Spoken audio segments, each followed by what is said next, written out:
What's going on, everybody? This is dkdynamite, and today we're going to be talking about the 7+ new weapons for Modern Warfare 3, some early Season 1 gameplay, plus even more. Definitely stay tuned. But before we jump into that, be sure to hit that subscribe button down below, drop a like, and also as a reminder, we got plenty of brand new coverage going up over on detonated.com, expanding on all the content you're seeing here on the channel, just in the form of articles on the website, and plenty of tweets, of course, every single hour on Detonated's Twitter. Now, as of this week, we're going to be getting a ton of Season 1 marketing in terms of the roadmap, the major blog post. I'm assuming we are likely going to get separate blog posts, though, for Zombies and Warzone, considering how big those modes are going to be in Season 1, but we should still get a general blog post going over all of the primary and main content we're going to be seeing on December the 6th. I'll be keeping you guys posted with all of that marketing as of this week. But then early next week, we'll end up getting the preload for Season 1, followed by some initial marketing for the Season 1 Battle Pass, Black Cell, and even more. So quite a bit to look forward to as we enter the final month of 2023. But if you haven't checked out my previous Season 1 news roundup videos, I have those linked down below. I have one talking about all the essential content that we're going to be seeing for every game mode, one in regards to the operators, and one in regards to everything we know so far, and even a little sneak peek of the Season 1 Battle Pass. But real quickly, I want to start this video by talking about some aftermarket parts. So as you guys are likely aware, there are some aftermarket parts in-game right now that you can unlock via challenges, but most of them are actually locked behind the armory system. So what that would mean is that once you max out a weapon, and if there is a aftermarket part for that weapon or a conversion kit, you would actually have to go ahead and do some armory challenges to get your hands on that aftermarket part, which would consist of you doing at least 3 daily challenges, possibly even a bit more. And obviously now what's cool about the armory system is that wins do count towards your armory challenges, even if you didn't do your dailies, and those can obviously be done in multiplayer or even zombies. MP is just wins, and zombies it's completing a single contract that counts towards your armory progression. But apparently a lot of these aftermarket parts that are currently locked behind the armory system are going to get traditional unlock challenges in the future, which I think is brilliant because it goes back to what I said before, which is that the armory system is something that probably made a lot of sense on paper but wasn't executed in the best way and could use some improvement, in the sense that a lot of the items that are in the armory system could still be traditionally unlocked by doing a challenge, but if you choose to not do that challenge, then yeah, you can use the armory system to kind of go through a shortcut to get that faster, but there still should be a way to go ahead and unlock whatever the item is for free by doing a challenge instead of relying on the armory system. So as you can see here, there are challenge unlocks for the Jack Annihilator Bullpup, the MCW 6.8, the Jack Ferocity Carbine, the Jack Heretic Carbine Kit, and then the XRK IPv2 barrel unlock, as well as the Brood Mother 45 kit. And obviously this is premature information that got posted by the usual Twitter leakers, not completely up to date, and likely doesn't exactly reflect what challenges are going to be when they do come out, and changes could of course happen before the launch of Season 1, but it's good to know that for those out there that are frustrated with how the armory system works, some changes are coming soon in regards to the aftermarket parts. But earlier today, some new gameplay did surface, and early footage I should say, of an upcoming Battle Pass blueprint for the Holger weapon that we're going to end up seeing in Season 1. So the Holger is obviously available to use right now, but there will be a blueprint for it in the Season 1 Battle Pass. The blueprint looks phenomenal, and it goes back to a point that I made previously, which is that considering that most folks out there look at MW3 as kind of a year 2 for MW2, or just an extension of the game that came out previously, it's not going to feel like Season 1 or even 2 are getting off to a slow start with cosmetics. I think we're going to just jump right into some really cool looking blueprints, operator skins, bundles, right off the rip, as if it's like a Season 7, then a Season 8 for MW2. So this is exciting. I think in the past we've seen some battle passes with some fairly underwhelming blueprints, so it's cool to see that we'll get some more reactive ones,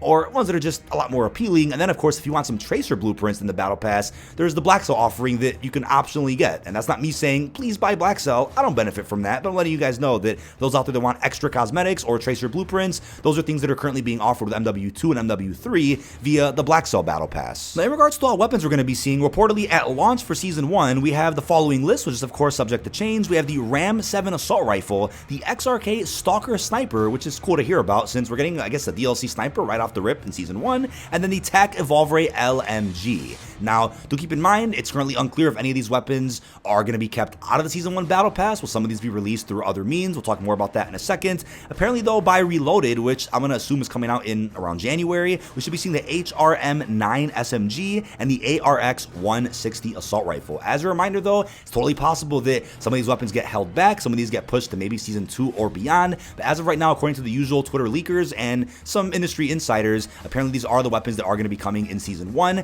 think 5 weapons weapons is a good sweet spot, especially if you drop a good 3 on day 1 with Season 1, or if anything, drop 2 in the Battle Pass day 1, drop another like maybe 2 weeks after that, and then drop, let's say, the other 2 weapons during Reloaded. That's a good balance to make sure that people have something to do, something to grind for, and something to look forward to weaponry-wise throughout the entire duration of the season. I also wouldn't be surprised if more aftermarket parts do get added either for these DLC weapons or for some of the launch weapons which don't have any. Those could probably end up dropping throughout Season 1 and beyond as well. But like I said earlier, that list is subject to change. There could be even more weapons or even fewer that end up dropping in our first season of content. Now what's funny is that the other day we got the addition of Gun Game inside of MW3 multiplayer, and what's interesting is that the TAC Evolve Ray LMG was actually featured in Gun Game but was referred to as the TAC Eradicator. It was a light machine gun, as you guys will see footage of, and it's cool to know that oftentimes when we get party game modes added into multiplayer, it can sometimes give us early access to content that we just haven't seen released yet. I mean, it's also possible if they ever add in gunfight blueprints or other type of LTM, there could also be some special weaponry or skins that we also haven't seen released in the shop yet or with the new season. So always pay attention to whenever they add in party games or other LTMs, because there could be a sneak peek there of something that has either not been announced yet or something that is just right around the corner from dropping. So consider that further proof that the TAC Eradicator or the TAC Evolve Ray, I guess that's the official code name that was data mined, that should be dropping, of course, in Season 1. Now, if you guys are wondering how these weapons would be released, obviously a good 2 or 3 of them might be through the Battle Pass. I would say that it is possible they could end up dropping a weapon through a unique scenario, such as a reward for an upcoming event. We know that there is a festive one coming out at some point in December. Considering Christmas is right around the corner, they'll probably end up doing a series of Christmas challenges, and it's totally plausible that you can go ahead and unlock maybe a weapon for doing all challenges in multiplayer, Warzone, or Zombies. Wouldn't rule that out. I also wouldn't be surprised if one day they utilize the armory system even better, to where maybe they go ahead and drop a new weapon and they say, hey, you want to unlock this new weapon? Go ahead and do 3 armory challenges for the day and it's yours.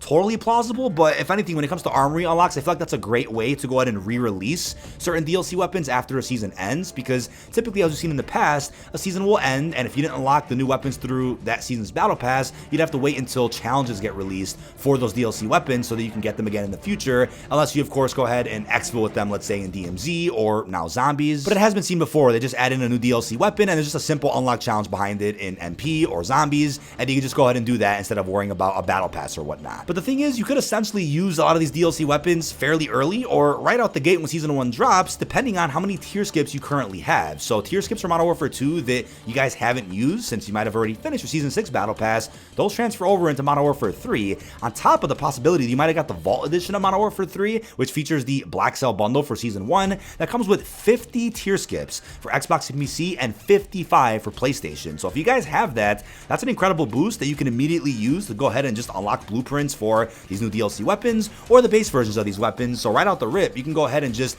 burn through a bunch of sectors in the pass and get what is essentially going to be instant access to the brand new weaponry. So that's a way to go ahead and use all this stuff early. And of course, when the preload does go live, probably in the next week or so, it's totally plausible that people out there go ahead and get access to these weapons via private matches. That's probably going to end up happening. So you'll be able to use these weapons right before Season 1 even comes out, if that is the case, or right away when the content drops if you have a bunch of tier skips. Now, a little while ago, 2 melee weapons also leaked out for Modern Warfare 3, and MW2 didn't really get too many melee weapons, so it'll be cool to see maybe a few more added through this new Call of Duty's life cycle. But apparently we're going to be seeing the axe and the shovel. Now, it's unclear how these are going to be dropped. Could they be for Season 1? It's totally possible. I think if anything, melee weapons could be interesting rewards for challenge events if Activision doesn't want to release actual base weapons or ranged weapons inside of, let's say, in-game challenge event that's free. Then melee weapons could be released that way, or just through bundles that release at some point in the future. Wouldn't be shocked if we got like a Christmas bundle featuring a festive looking shovel or a festive looking axe.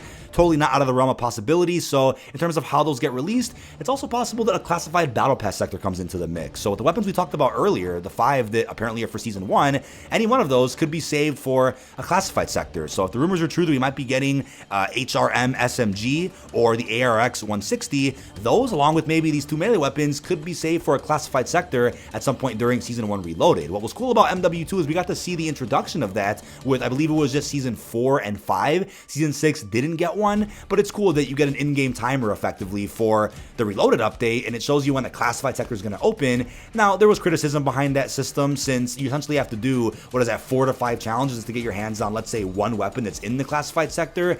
It's a different way and a cool way to release a DLC weapon in a Battle Pass a good, month after the season starts, but maybe if you just put melee weapons in there, not ranged ones, that will be received a little bit better, and then save the ranged weapons for, let's say, random challenges they add in, or even the armory system. But that is about it. This has been dkdynamite. Leave our thoughts down below in the comment section. What are your thoughts on these 7+ new weapons that were found from Modern Warfare 3? How are you feeling about the early gameplay and everything else we discussed? Really hope you've enjoyed, and peace out, everybody.